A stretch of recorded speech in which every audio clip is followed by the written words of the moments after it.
दर्शकों, अगस्त का महीना शुरू होने जा रहा है और हम इसमें जल्दी ही प्रवेश करेंगे और ये जरूर जानना भी चाहेंगे कि महीना हमारे लिए कैसा जाएगा। जो भी ग्रह गोचर की स्थिति बनती है उसका परिणाम हमें जीवन में निश्चित तौर से देखने को मिलता है।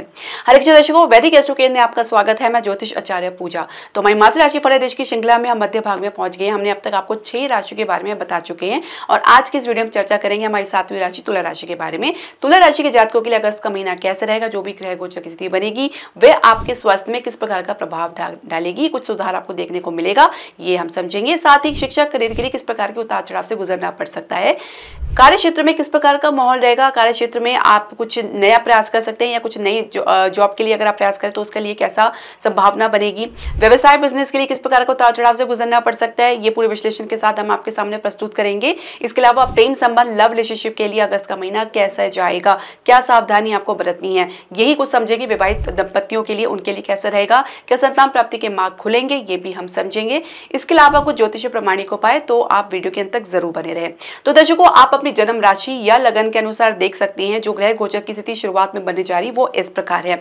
लग्न शुक्र बुध के साथ आपके एकादश भाव में गोचर कर रहे हैं, सूर्य आपके दशम भाव में कर्क राशि में गोचर कर रहे हैं, केतु आपके द्वादश भाव में कन्या राशि में गोचर कर रहे हैं, शनि आपके पंचम भाव में अपनी ही राशि कुंभ राशि में गोचर कर रहे हैं, लेकिन यहाँ पे शनि वक्री अवस्था में है। राहु आपके छठे भाव में मीन राशि में गोचर कर रहे हैं और बृहस्पति मंगल के साथ अष्टम भाव में वृषभ राशि में गोचर कर रहे हैं। तो ये स्थिति आपको देखने को मिलेगी। अब इसमें धीरे धीरे कुछ परिवर्तन आपको देखने को मिल सकता है, जैसे कि आप देखेंगे कि 5 अगस्त को बुध वक्री अवस्था में आ जाएंगे, 16 अगस्त को सूर्य आपके एकादश भाव में अपनी राशि सिंह राशि में प्रवेश कर जाएंगे, बुध 22 अगस्त को अपना स्थान परिवर्तन करके पीछे की तरफ आएंगे यानी दशम भाव में कर्क राशि में प्रवेश करेंगे, शुक्र 25 अगस्त को कन्या राशि आपके द्वादश भाव में प्रवेश कर जाएंगे। यहाँ पे देखिए आपके लग्नेश नीच के भी हो जाएंगे, साथ ही केतु के साथ यहाँ पे युति बनाएंगे। इसके अलावा मंगल जो है 26 अगस्त को मिथुन राशि में प्रवेश कर जाएंगे।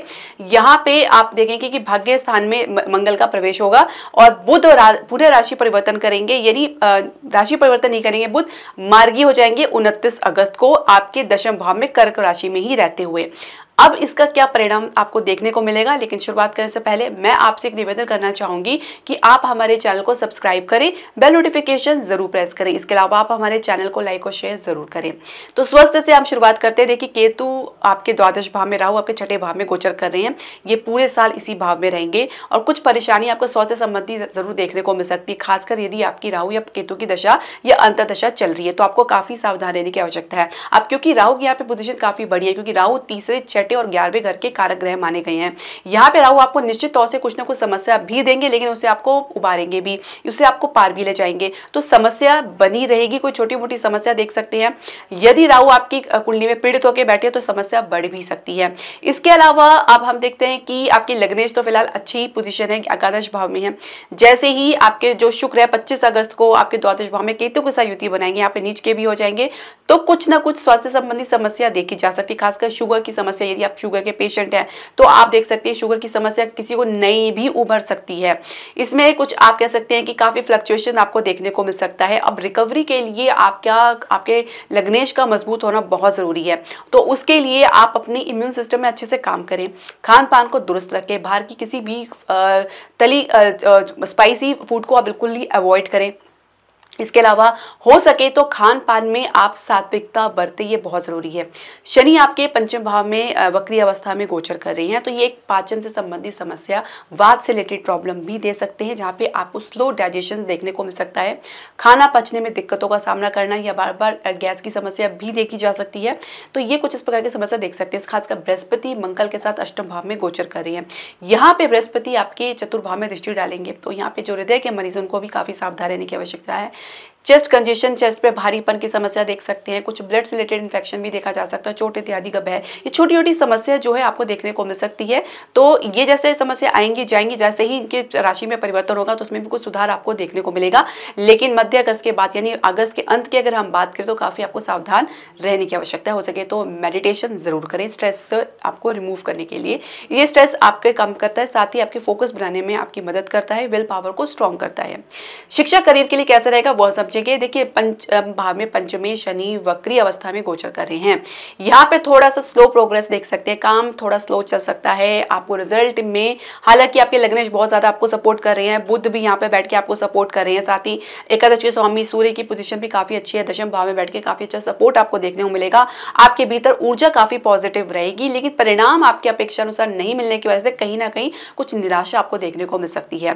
कंपटीशन में बिल्कुल तटस्थ रहें और वास्तविक स्थिति को समझे, ग्राउंड रियलिटी को अच्छे समझे और इस प्रकार आप अपनी प्रिपरेशन करें कि जहां पे आपको अति आत्मविश्वासी होने से आपको कोई नुकसान ना हो, क्योंकि कहीं ना कहीं इसकी वजह से आप कुछ मिस कर सकते हैं, कुछ पॉइंट आप कह सकते हैं कि निगलेक्ट कर सकते हैं। इसके अलावा अगर आप कैंपस प्लेसमेंट के लिए प्रयास करें तो निश्चित तौर से फिर वही बात है कि आपको काफी प्रयास करने पड़ सकते हैं। कई बार आप प्रयास करने के बाद ही कुछ आपको सफलता देखने को मिल सकती है, कुछ इंटर्नशिप के मौके आपको देखने को मिल सकते हैं। लेकिन ये बात तय है कि करियर की शुरुआत काफ़ी बढ़िया रहने वाली है, आपके अनुकूल रहने वाली है, जहाँ पे आपको आपके मन मुताबिक कह सकते हैं काम करने का परिस्थिति या माहौल देखने को मिल सकता है। अधिकारी सपोर्ट आपको देखने को मिलेगा। कुल मिला के आपको अपना दमखम साबित करना है, उसको प्रूव करना है। ये आपके लिए समय रहेगा, कह सकते हैं मध्य अगस्त के बाद का समय थोड़ा सा कह सकते हैं डाउन हो सकता है, क्योंकि आपके लग्नेश द्वादश भाव में केतु के साथ युति बना के नीच अवस्था में होंगे, तो कहीं ना कहीं आपकी काम में कुछ कमी निकल सकती है, कुछ क्रिएटिविटी में कमी निकल सकती है, कुछ आपकी सोच में, प्लानिंग में, कुछ आइडियाज में कुछ कमी निकल सकती है, जिसकी वजह से हो सकता है कि आपकी कुछ भी प्रपोजल है या कुछ परामर्श है वो रिजेक्ट हो जाए।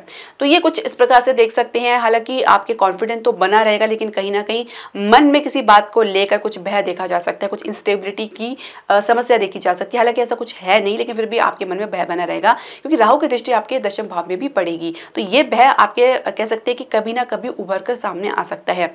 जॉब के लिए आप कह सकते हैं कि आपको अच्छे मौके जरूर मिलेंगे, ये तो बात बिल्कुल तय है। साथ ही आप अपने काम पे फोकस बना के चलें, इधर उधर की बातों की जगह अपने काम को कितने अच्छे से निखार सकते हैं उसके बारे में ज्यादा प्लानिंग करें, तो आप अपने करियर को एक स्टेबिलिटी दे सकते हैं, अन्यथा आप किसी समस्या में पड़ सकते हैं। अब नौकरी पेशा लोग उनके लिए कैसा रहेगा वो हम समझेंगे।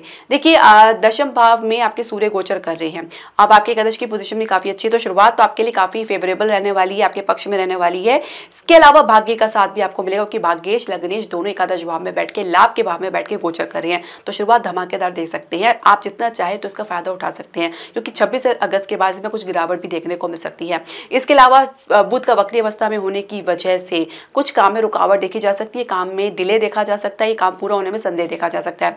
अब बुध वापस जब आके अपने पीछे गति करते हुए अगर दशम भाव में प्रवेश करेंगे तो यहाँ पे भी कुछ कंफ्यूजन, दुविधा की समस्या देखी जा सकती है, जहाँ पे आप किसी प्रपोजल को, किसी डील को आप साइन करने से पहले या उसको पूरा करने से पहले आपको अच्छी तरह से सोचें, क्योंकि अगर आप उसे आगे के लिए टाल सकते हैं, यानी मास अंत तक आप टाल सकते हैं, तो बहुत अच्छी बात है, क्योंकि कहीं ना कहीं कंफ्यूजन की वजह से आप निर्णय लेने में असहज महसूस कर सकते हैं। स्वास्थ्य में आपके स्टेटस में आपकी अच्छी खासी वृद्धि आपको देखने को मिल सकती है। इसके अलावा आपको आपके अधिकारी का सपोर्ट देखने को मिलेगा, ये भी तय है। उनसे आपको गाइडेंस मिल सकती है, अच्छा परामर्श मिल सकता है, आप उसका भरपूर लाभ उठाएं। इसके अलावा जैसे ही बुध वक्री अवस्था से बाहर आएंगे तो कुछ आपके कह सकते हैं कि आपकी कम्युनिकेशन स्किल में कुछ कॉन्फिडेंट देखा जा सकता है, अदरवाइज आप इसके आधार पर कुछ ना कुछ आपको समस्या का सामना करना पड़ सकता है। कुछ कम्युनिकेशन गैप की वजह से भी कोई समस्या देखी जा सकती है। कितना भी क्लैरिटी बना के चले, कुछ ना कुछ प्रॉब्लम वक्री बुध की वजह से देखा जा सकता है। इसके अलावा अब हम बात करेंगे आपकी जॉब के लिए, जो अगर नई जॉब के लिए प्रयास कर रहे हैं तो उसके लिए कैसा रहेगा। देखिए राहु आपके छठे भाव में गोचर कर रहे हैं, तो निश्चित तौर से जॉब के प्रपोजल में या ऑफर में कोई कमी देखने को नहीं मिलेगी, ये बात तय है। इसके अलावा आपको ये डिसाइड करना है कि आपको किस फील्ड में जाना है, कहाँ पे आपको अपना करियर जो को लॉन्ग टर्म के लिए लेके जाना है, उसमें स्टेबिलिटी देखना है। क्योंकि अगर आप डिसाइड करेंगे आपके अगस्त से पहले तो ये बात सही रहेगा, आपके फेवर में रहेगा, क्योंकि अगस्त के बाद जैसे आपके लग्नेश नीचे अवस्था में आएंगे तब आपको कुछ पॉज देना पड़ेगा, कुछ रोकना पड़ेगा समय के लिए। हो सकता है कि आपके कुछ आपकी प्रेजेंटेशन, आपका प्रदर्शन आपके आशा अनुरूप ना हो, तो जिसकी वजह से भी कुछ नुकसान उठाना पड़ सकता है। तो बेहतर यही रहेगा उससे पहले ट्राई करिए, उसके बाद ही जब तक आपके शुक्र की जो अवस्था ठीक ना हो तब तक आप थोड़ा विश्राम दें। इसके अलावा ग्रोथ प्रमोशन के लिए मैंने जैसे ही बताया कि शुरुआत काफी बढ़िया रहने वाली है। इसके अलावा आपके व्यवसाय और बिजनेस के लिए हम समझें कि कैसा रहेगा। सप्तमेश मंगल अष्टम भाव में बृहस्पति के साथ गोचर कर रहे हैं, अचानक कुछ गिरावट भी देख सकते हैं। इसके अलावा शेयर मार्केट में फिलहाल इन्वेस्टमेंट के लिए कुछ ऑफर्स आपके पास आएंगे, तो बहुत ही सोच समझ के आपको करना है। ये आप कह सकते हैं कि एक आपको मन लुभावन भी लिख सकता है, लेकिन कहीं ना कहीं ये आपको बैकफायर भी कर सकता है, कहीं आप समस्या में पड़ सकते हैं, नुकसान दे सकता है। तो कह सकते हैं कि मेजर फ्लक्चुएशन देखा जा सकता है शेयर मार्केट के फील्ड में। इसके अलावा अगर आप प्रॉपर्टी में इन्वेस्टमेंट करना चाहते हैं तो थोड़ा सा कह सकते हैं कि आपका काम होने में समय लग सकता है, काम पूरा होने होते भी आप काफी विलंब या डिले दे सकते हैं। इसके अलावा कुछ स्टेबिलिटी आपको जरूर देखने को मिल सकती है प्रॉपर्टी के बिजनेस में। अन्य क्षेत्र में भी आपको काफी सोच समझ के इन्वेस्टमेंट करना है, कहीं ना कहीं आपको ज्यादा या तो गेन मिल सकता है या ज्यादा कह सकते हैं कि गिरावट देखने को मिल सकती है। इसके अलावा आपके लगने जैसे ही द्वादश भाव में प्रवेश करेंगे तो अगर आप विदेश से कुछ प्रयास कर रहे हैं तो उसमें भी कुछ आप कह सकते हैं नुकसान उठाना पड़ सकता है। तो आपके पास जो समय है 26 अगस्त से पहले का है, उसमें अगर आप कुछ डील फाइनल कर सकते हैं तो आपके लिए फायदेमंद होगी, अन्यथा आप आगे के लिए टाल दें तो ये बेहतर रहेगा। कोई भी कॉन्ट्रैक्ट साइन करने से पहले आप उसको अच्छे से पढ़े, अगर बहुत जरूरी ना हो तो उस आगे के लिए टाल दें, बहुत जरूरी तो बहुत परामर्श के बात करें। कहीं ना कहीं कुछ लूप होल्स देखा जा सकता है वक्री बुध की वजह से, तो जब बुध वक्री होते हैं ऐसे में कुछ भी डिसीजन लेना, कॉन्ट्रैक्ट साइन करने को अवॉइड करना चाहिए। इसके अलावा आपके फाइनेंशियल सेक्टर की बात करें तो काफी मजबूती शुरुआत में देखी जा सकती है, एक स्ट्रॉन्ग उसमें पोजीशन देखी जा सकती है फाइनेंशियल सेक्टर के लिए। दर्शकों, आप समझे कि आपके प्रेम संबंध लव रिलेशनशिप के लिए अगस्त का महीना कैसा रहेगा। थोड़ा संघर्ष की स्थिति देखी जा सकती है, हालांकि लग्नेश का सपोर्ट आपको देखने को मिल रहा है, अपनी तरफ से पूरी कोशिश कर रहे हैं कि बातचीत चलती रहे। बुध यहाँ पे आके वक्री अवस्था में हो जाएंगे तो ये थोड़ा आपके बातचीत के जो कह सकते हैं कि एक माहौल को थोड़ा खराब कर सकती है। कम्युनिकेशन गैप देख सकते हैं, कम्युनिकेशन हो रहा है तो उसमें भी कुछ आपकी बातों को गलत मतलब निकाला जा सकता है। शनि यहाँ पे वक्री अवस्था में बैठे हैं, कुछ पुरानी बातें आप लोगों के बीच में फिर से उभर सकती है, कोई पुराने कॉन्टेक्ट आपके पुराने फिर से आपको आपके कॉन्टेक्ट कर सकते हैं। आपकी लाइफ में जो आपके पुराने संबंध हैं जिन्हें आप एक्स कहते हैं वो आपकी लाइफ में दोबारा से आ सकते हैं, कुछ इस प्रकार की, या आप लोगों का आमना सामना हो सकता है, इस प्रकार की कुछ आप संभावना बन सकती है अगस्त के महीने में। इसके अलावा बहुत सोच विचार करना पड़ सकता है, संबंध को लेकर आप पुनर्विचार भी कर सकते हैं, कुछ सोचना चाहेंगे इसके भविष्य के लिए, तो ये भी देखा जा सकता है। इसके अलावा विवाह की चर्चा शुरुआत में आपके फेवर में रह सकती है, लेकिन थोड़ा समय जरूर लग सकता है क्योंकि आपके सप्तमेश अष्टम भाव में गोचर कर रही है, इतना जल्दी तो नहीं हो पाएगा। कुछ कह सकते हैं कि कुछ रुकावट अवरोध के बाद बात बनती नजर आ रही है।